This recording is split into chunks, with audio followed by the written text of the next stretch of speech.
Program transmigrasi pertama kali dilaksanakan pada awal abad ke-19 oleh pemerintah kolonial Hindia Belanda dengan nama kolonisasi yang mendukung kebijakan kulturalisasi.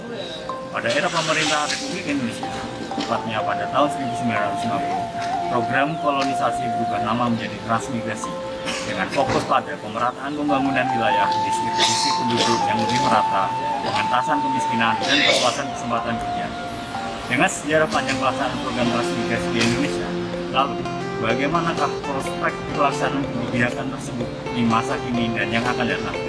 Kali ini kita akan menuju Kabupaten Bulungan, Provinsi Kalimantan Utara, untuk dapat mengabarkan secara langsung situasi terkini pelaksanaan program transmigrasi dan berbincang dengan para tokoh transmigrasi di salah satu provinsi termuda di Indonesia tersebut. Dalam Buren Bapak, ngobrol bareng Bab Gawean dalam Quadrilogi edisi spesial transmigrasi, memotret program transmigrasi di tanah Betulan bersama Disnaker Trans Provinsi Jawa Timur.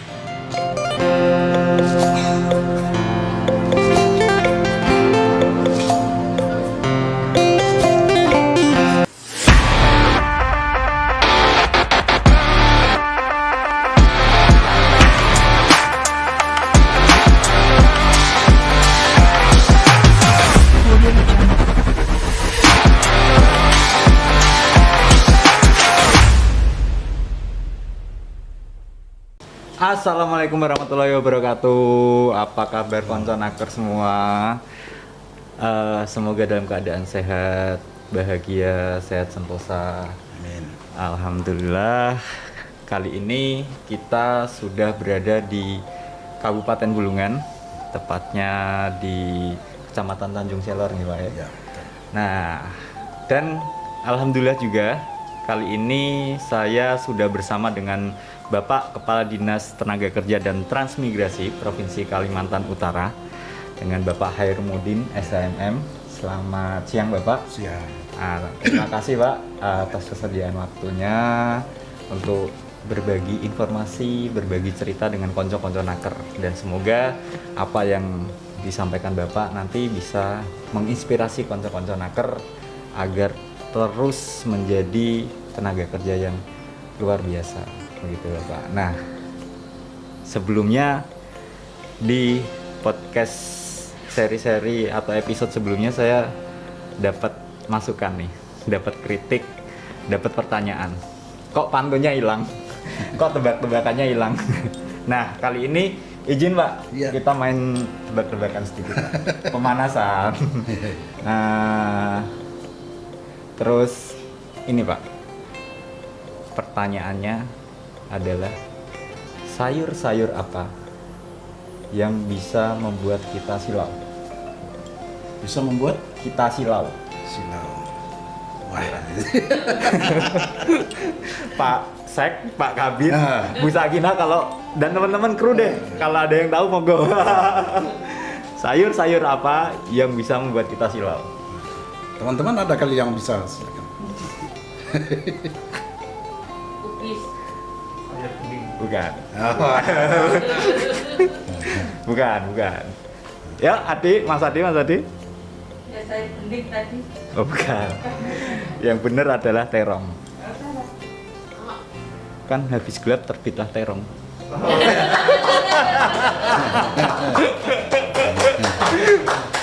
Gitu. Satu lagi. Dirapel ceritanya dirapel. Bebek apa yang jalannya muter? Nah, tahu lagi itu. Ayo teman-teman kru. Bebek apa yang jalannya muter? Bebek mabuk. Ya, bebek mabuk. Mabuk. Yang benar adalah motor bebek dikunci stang, Bu. Oke, Ya. bercandanya cukup ya teman-teman ngaker. Oke, kita mulai masuk ke intinya nih. Kita berbicara tentang program transmigrasi di Provinsi Kalimantan Utara. Seperti yang kita ketahui, Kalimantan Utara ini kalau menurut data BPS kan menjadi salah satu provinsi termuda dan paling jarang penduduknya, Pak. Kalau tidak salah di 2020 itu hanya 9 atau 10 jiwa per kilometer persegi. Nah, bisakah Bapak ceritakan tentang bagaimana program transmigrasi di Provinsi Kaltara, sejak kapan dan sudah berapa banyak sih penempatannya, Pak? Oh, iya. Baik, terima kasih. Assalamualaikum warahmatullahi wabarakatuh. Waalaikumsalam. Pertama-tama saya ucapkan terima kasih atas dilakukannya program ini. Kesempatan buat kami untuk memperkenalkan Kaltara yang provinsi masih baru di Indonesia.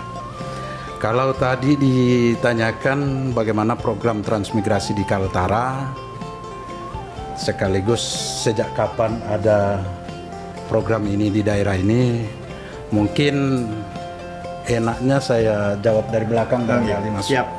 Dimulai dari sejak adanya program transmigrasi di wilayah ini.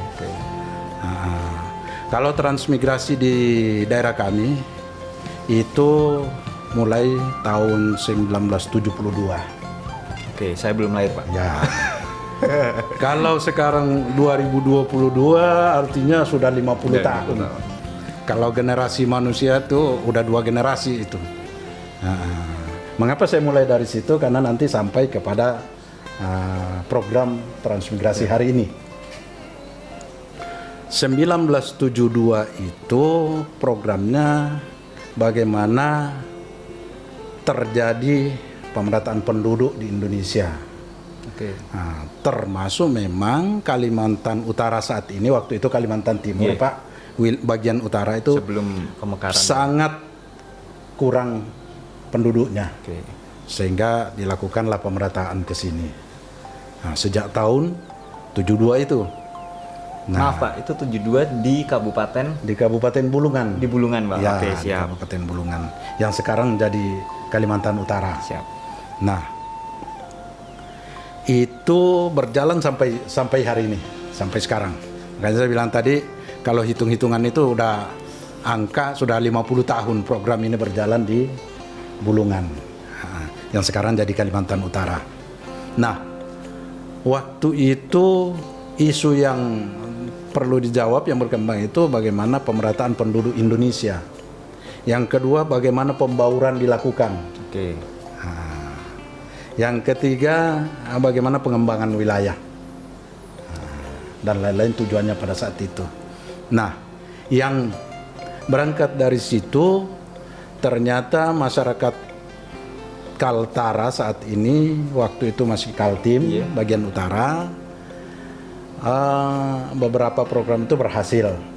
Termasuk yang ingin saya garis bawahi adanya pembauran. Oke. Karena sampai hari ini penduduk yang ada di Kaltara itu 30% itu berasal dari daerah asal transmigrasi. Kalau kita menyebut suku, semua suku yang ada di Indonesia ada di Kaltara. Komplit ya, Pak? Oke. Oke, jadi gado-gado. Oke. Kalau totalnya, Pak, kurang lebih sudah ada berapa jiwa, Pak? Ya. Atau berapa kakak Ya. Baik. penempatan dia? Oke. Kalau menurut catatan yang ada dari tahun 1972 itu sampai sekarang itu sudah masuk di Kaltara ini sejumlah 12.505 kakak. 12.500. Ya. Dengan jumlah jiwa 46.946 jiwa. Tapi perlu saya garis bawahi bahwa angka itu didapat saat Itu angka penempatan, ya. Pak. Belum dihitung yang 50 ya, tahun betul. itu sudah Nah, beranak itu. pinak menjadi Itu. berapa banyak. Oke. Ya itu. Oke, berarti ini ya, Pak, impact-nya sangat terasa ya, Pak. Sangat Kalimantan terasa. Utara, ya. Betul. Oke. Lalu ini, Pak, apakah ada program khusus atau strategi khusus dari pemerintah provinsi untuk dapat menstimulasi para transmigran ini agar bisa terus berkembang dan memberikan kontribusi, Pak, untuk Provinsi Kalimantan Utara? Nah, itu pasti. Karena kita juga mau cepat maju. Oke. Nah, Akselerasi ya. Ya. Gaspol. program kami saat ini karena kami adalah daerah penyangga IKN, Oke. maka program besar pemerintah Provinsi Kalimantan Utara selaku daerah penyangga, yang pertama daerah ini dijadikan daerah industri. Sehingga beberapa bulan yang lalu Bapak Presiden Jokowi telah melakukan groundbreaking kawasan industri hijau terbesar di Indonesia, bahkan Asia Tenggara. Adanya di Kaltara, 80 km dari sini, di Kecamatan Tanah Kuning dan Kecamatan Tanjung Palas Timur namanya. Oh, Tanjung Palas. Nah, yang kedua, kami selaku daerah penyangga IKN sudah diplot oleh pemerintah provinsi dan sudah disetujui oleh pemerintah pusat dijadikan lumbung pangan, Food estate ya, Pak. food estate. Disinilah nanti peran transmigrasi untuk berkarya menunjang program ini, karena kita ada menetapkan luasan lahan untuk food estate itu 41.000 hektar lebih, Oke. tepatnya 41.200-an hektar yang kita plot untuk jadikan food estate. Dan alhamdulillah sudah kita bagi menjadi 10 unit pemukiman transmigrasi di dalam Oh, yang di Salibatu itu Tanjung nih, Pak? Buka ya. Nah Itu- itu nanti programnya kan bagaimana transmigrasi yang ada di situ berkontribusi untuk pembangunan, khususnya Sektor pertanian, mensukseskan di sektor pertanian. Stimulus yang kita berikan itu termasuk beberapa kali kita melakukan pelatihan mengolah lahan, karena lahannya punya spesifikasi khusus, karena ini delta Oh iya. daerah pasang surut. Kita namakan di sini DKV, Delta Kayan Food Estate. Nah, Sering dengar Pak kalau ya. di kafe. Sehingga program itu perlu diberikan stimulus.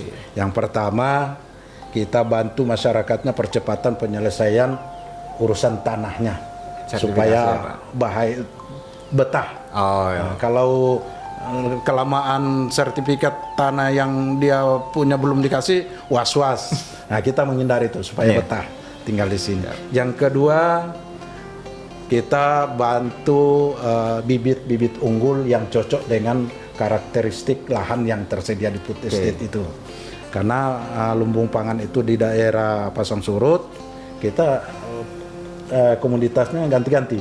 Oh. Ada padi, ada waktunya kita nanam palawija yang lain, kedelai, jagung dan lain-lain. Dilakukan secara bergantian. Ya. Oke. Nah, itu bocorannya Konconaker. Jadi kalau ada yang ingin jadi sultan dari Ya. sektor pertanian, monggo datang ke Kalimantan Utara, bisa mendaftarkan diri sebagai transmigran seperti tadi yang disampaikan oleh Pak Hairumudin. Ya. Jadi ada banyak nih settingan-settingan yang sudah dipersiapkan oleh pemerintah Kaltara untuk bisa menyokong pengembangan industri hijau yang dalam konteks ini atau hal ini adalah industri pangan di wilayah Kalimantan Utara untuk menyokong ibu kota negara Nusantara di Kalimantan Timur ya Pak. Nah, jadi nanti nyambung tuh, saling sambung menyambung menjadi satu. Sayangnya saya belum nyambung-nyambung ya. Oke, next Pak. Strategi untuk melakukan sinkronisasinya gimana Pak? Karena kan biasanya nih, biasanya banyak sekali berita-berita atau banyak sekali wacana-wacana tentang sinkronisasi, kerjasama lintas sektor dan sebagainya. Tapi tidak sedikit Pak yang hanya sebatas wacana itu. Nah, strategi khusus pemerintah Kaltara agar sinkronisasi itu, harmonisasi itu, terus kerjasama lintas sektor itu benar-benar terwujud itu seperti apa Pak? Itu tadi salah satu program pemerintah yang berhasil di Kaltara, saya sampaikan tadi di awal, adanya pembauran yang melahirkan harmonisasi yang ada di Kaltara, sehingga program sinkronisasi itu bukanlah hal yang menghambat kami di sini, karena justru dari sekian banyak etnis yang kadang-kadang memicu itu, Justru sudah 50 tahun ini sudah hidup berdampingan dengan harmonis. Tidak ada gesekan-gesekan suku, tidak ada gesekan-gesekan agama dan lain-lain sebagainya.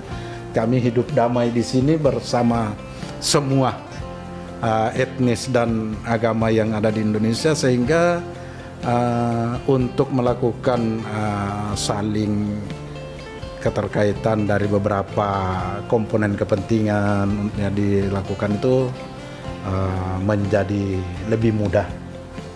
Artinya tidak kami anggap itu sebagai suatu kendala besar, semuanya bisa diatasi melalui komunikasi yang baik.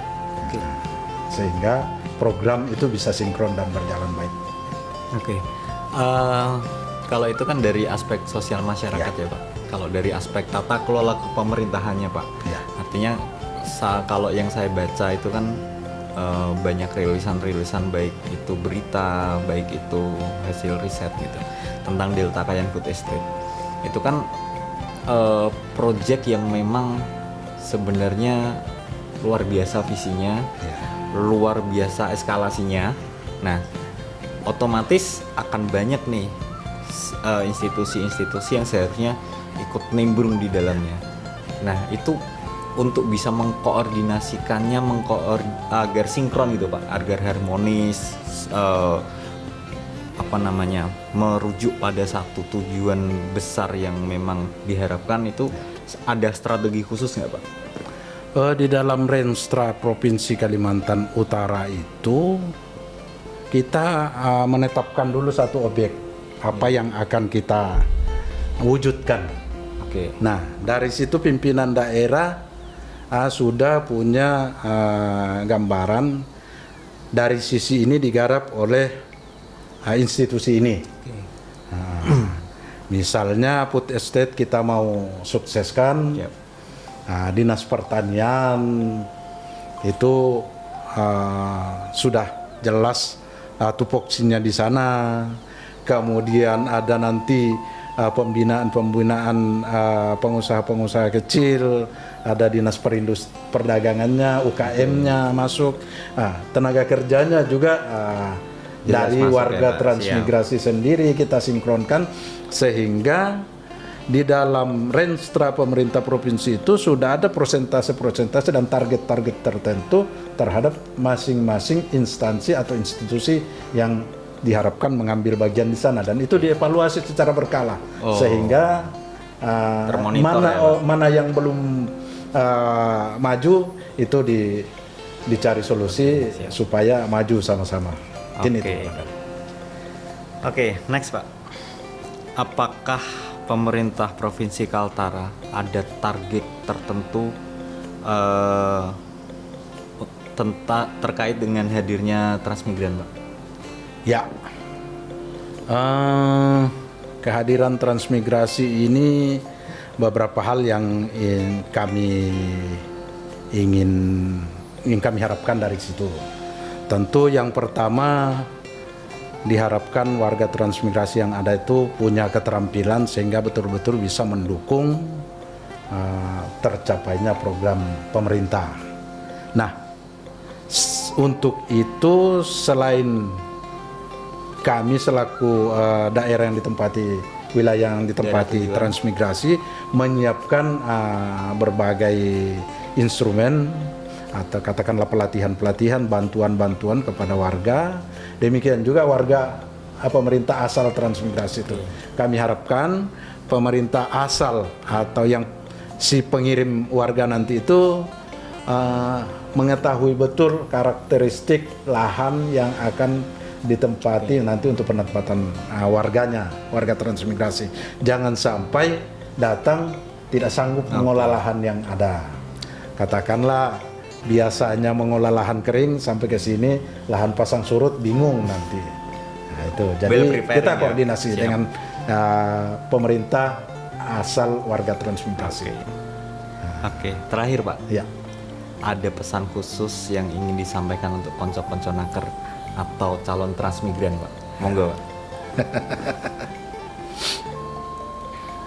Diharapkan calon-calon transmigrasi yang berkeinginan masuk ke wilayah Kalimantan Utara segeralah.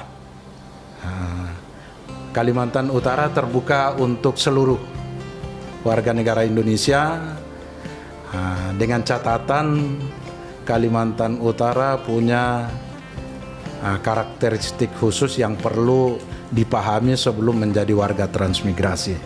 Saat ini yang dikembangkan di Kalimantan Utara adalah pengembangan food estate dengan lahan delta.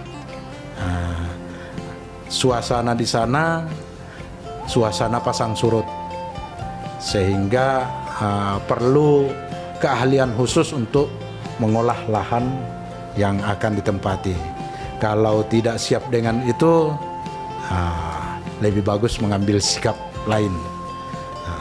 Di tempat itu juga selain kadang kering, kadang basah lahannya, itu kalau bisa punya keahlian, di situ masih banyak satwa-satwa liar yang berbahaya.